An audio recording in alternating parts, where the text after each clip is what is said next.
Hi everyone, I'm Nicholas Tutora. Welcome to Tutora Time.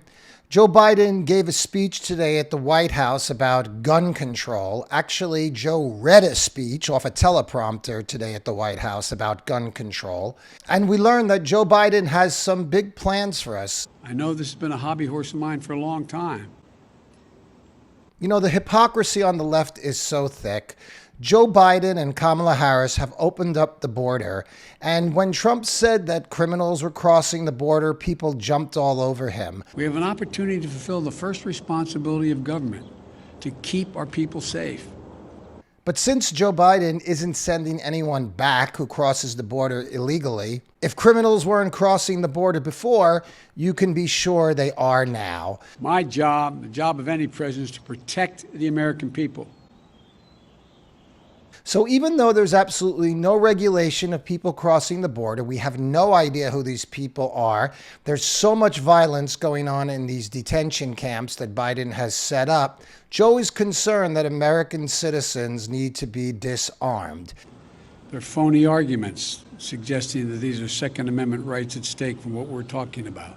He's not concerned about any of the violence that he's creating. He's only concerned about your right to self-defense. In his talk today, Joe Biden spoke about various things, one of which is limiting the ability to own, quote unquote, an assault rifle, and nobody should be allowed to have more than 100 rounds of ammunition, because Joe says nobody ever would need that. We should also ban assault weapons and high-capacity magazines in this country.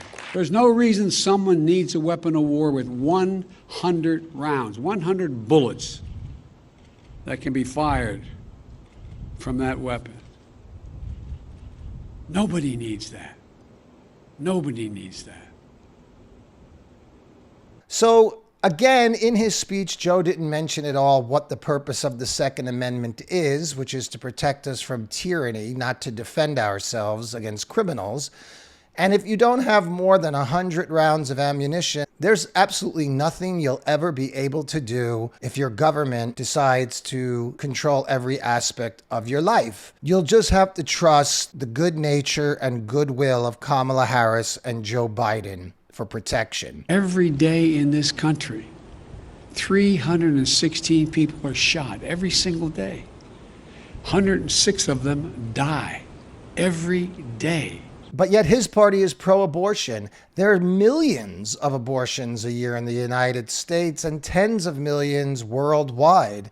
How come those lives don't matter? It's so phony on the left. They talk about protecting life, but yet they are pro-abortion. So to end the life of an unborn child is just considered a choice. Clearly, an unborn child is going to become a baby. That's why somebody wants to end the pregnancy. It's not going to grow into a dinette set. The embryo is going to become a person, which is why people who are pro-choice want to have the abortion in the first place, because they don't want a child. So Joe is perfectly fine with people deciding to end the life of an unborn child. Joe is also perfectly fine with criminals crossing the border. Even if you're pro-open borders, you can't tell me that no criminals will cross the border and no violence will become of it. It happens every single day, but somehow that violence doesn't seem to matter to Joe Biden. Anyone from a criminal to a terrorist can buy this kit in as little as 30 minutes, put together a weapon. And I guess Joe Biden is naive enough to believe that people who cross the border illegally will obey all of the United States laws and will in no way get a firearm illegally to commit a crime. Criminals don't obey the laws. That's why they're criminals in the first place. They don't worry about things like background checks when buying their guns out of the trunk of another criminal's car somewhere. Joe Biden also talked about things like red flag laws and laws where a spouse or an ex-boyfriend or girlfriend could say this person is too mentally unstable to own a gun. They're also called red flag laws. These laws allow a police or family member to petition a court in their jurisdiction and say, I want you to temporarily remove from the following people any firearm they may possess because they're a danger and a crisis. They're presenting a danger to themselves and to others.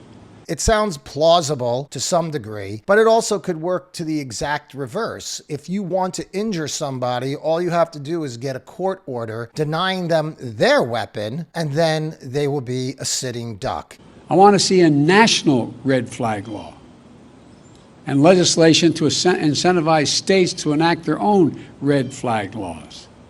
One of my favorite things about Joe's little I could read from a teleprompter event today is that while Joe is giving his speech on gun violence and gun control, he's making that speech from the Rose Garden at the White House, where he is surrounded by armed guards. The building is surrounded by barbed wire and military. And yet Joe is talking about how we don't need that kind of protection for ourselves, but clearly he needs it. He's not giving up his armed security detail anytime soon.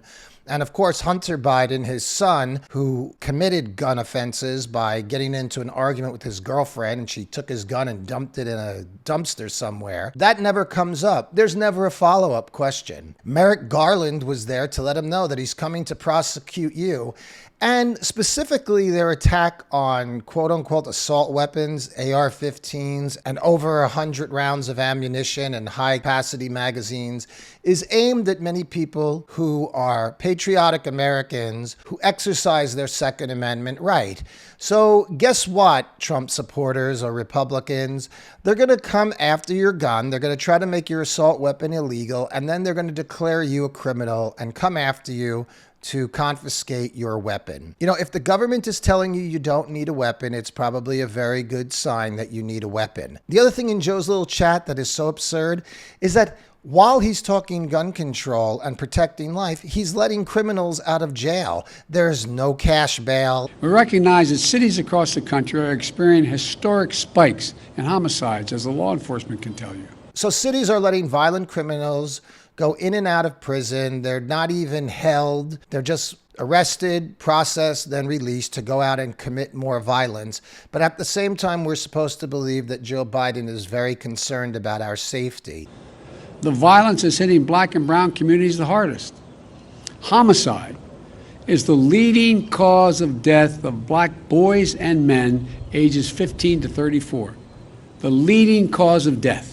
When they release a criminal who just committed a violent crime, they expect that person to see the light all of a sudden and decide never to commit crimes again. But there are proven strategies that reduce gun violence in urban communities. And there are programs that have demonstrated they can reduce homicides by up to 60% in urban communities. It doesn't hold. There's no consistency whatsoever. Take away your gun rights, but let criminals out of jail with no bail, even for violent crimes. And in the cities that already have the most strict gun control laws, like Chicago and DC, the murder rate and the gun violence is through the roof. Joe Biden's not doing anything to end the inner city gun violence.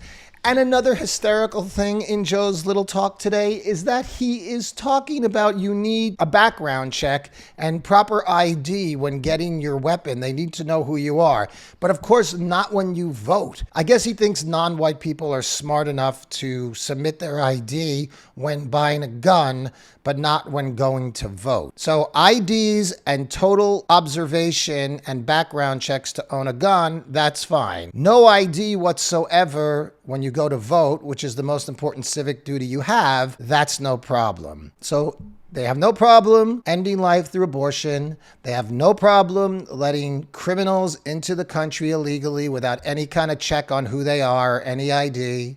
They have no problem having their own private police force. They have no problem letting you fend for your life in a violent situation. And also, Joe Biden talks about the safety of citizens while at the same time making it more difficult for police to do their job. And worst of all, Joe Biden wants to end the liability exemption for gun manufacturers. Joe wants to make it that if somebody uses a gun to commit a crime, then the gun manufacturer can be sued. And we should also eliminate gun manufacturers from the immunity they receive from the Congress. But this is the only outfit that is exempt from being sued. If I get one thing on my list, the Lord came down and said, Joe, you get one of these, give me that one. Because I tell you what, there would be a come to the Lord moment these folks would have real quickly. That effectively and de facto ends gun manufacturing in the United States, because somebody will always commit a crime and somebody will always sue, and it will be impossible for gun manufacturers to keep up with that level of regulation. They'll be bankrupted very soon. So I guess it's time to start holding McDonald's accountable for high cholesterol and high blood pressure, and car manufacturers accountable for every time somebody has a car accident. Joe Biden is despicable, and these laws that he's trying to pass go against natural law. Natural law means we have a right to defend ourselves, and the government cannot take that away. Joe wants to leave us sitting ducks while him and his criminal friends loot the country and endanger us all. Stand up, people, because this is a very serious issue, and one that can make a dangerous situation even worse. Joe Biden has no idea what he's doing, and he's a danger to all of us. I'm Nicholas Tutora, and I'll talk to you again soon on Tutora Time.